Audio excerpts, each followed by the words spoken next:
If you guys enjoy what I do, be sure to hit that like button and subscribe. It really helps the channel and it's free and easy to do. Welcome to my channel where we cover the lore of Final Fantasy XIV. We cover the stories both big and small, the epic and the cute, the silly and the tragic. I hope you all enjoy the ride, and welcome to the Chronicler of Lore.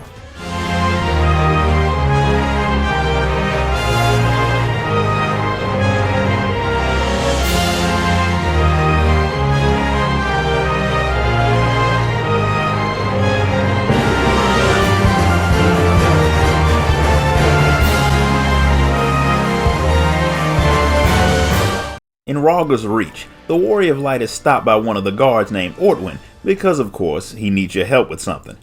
Rauga's Reach was once a stop on the pilgrimage of those who were members of the Fist of Rauga, also known as the monks.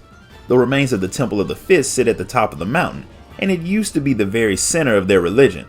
It was the place where monks trained until King Theodoric decided to destroy the whole temple. Recently, a young woman showed up wanting to explore the ruins. He had told her no, since she'd have about a 100% chance of dying if she went in there alone, but if she had a strong bodyguard like you, then she should be fine. People just love volunteering you for stuff, don't they? One day the Warrior of Light will learn to say no, but today's not that day, so you head to the temple to meet Marjorie, who is probably still trying to get the guard to let her inside. The woman's overly excited to see that someone else is interested in visiting the temple. She had first learned about the monks when she had gone to one of Professor Eric's lectures, and ever since she's been fascinated by their way of life. So she had decided to visit the most important location of the monk order now that the empire has been pushed out of the area. But of course the guards won't let her through. The monks use the place to train, so the traps and stuff that they have in there would definitely kill the woman, but those traps are the very things that she wants to see. In other words, she's insane. She heard a legend that anyone who could make it to the temple would get to meet a monk from the past, someone who probably has some unique techniques that he can pass on, which does pique the Warrior of Light's interest, especially since you've trained as a monk. And since she asked so nicely, you take Marjorie with you. The moment you start your journey, the animals that have made their home there prove that if Marjorie had tried to get there on her own, she would have been dead the moment she made it past the door. She does have a lot of knowledge about the place, so naturally she gives you information while you fight for your life. One of the monks of the old world used to train by fighting corals, and Ivan Coralfish used weapons shaped like the animals. Apparently the monks really like the things. The closer you get to the closed fist, the more deadly the traps and creatures become. There's even a four-armed golem called Arbuda that was made to test the speed of the students, and when you fight it, Marjorie takes the opportunity to time you to see how well you match up to the monks of the past.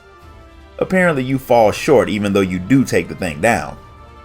Unfortunately for Marjorie, only warriors are allowed to enter the closed fist, so she waits outside while you go deeper into the temple to see what mysteries it holds. The spirits of long dead monks try to bar your way, but you fight your way past them and come across the spirit of Ivan Coralfist. He's been waiting there for a challenger, and he lets you see the full might of his order. But the dead monk is no match for you. Back outside, when you tell Marjorie about Ivan, she tells you how he had wandered around the mountains fighting the corals until he understood their movements well enough to create a fighting style that matched. And because his spirit's waiting in the temple, Marjorie decides to become a monk so she can meet the legendary warrior herself. But first she'll need to be stronger, and she figures that the best way to get there is to train her mind some more. I'm pretty sure that won't help her fight her way past the creatures, but at least she has a goal, and maybe one day we'll find out how it all turns out. This concludes the story of the Temple of the Fist. If you enjoyed this video, hit the like button, subscribe, and ding that notification bell. And if you really want to show your support, sign up to become a member of the channel. Until next time guys, later.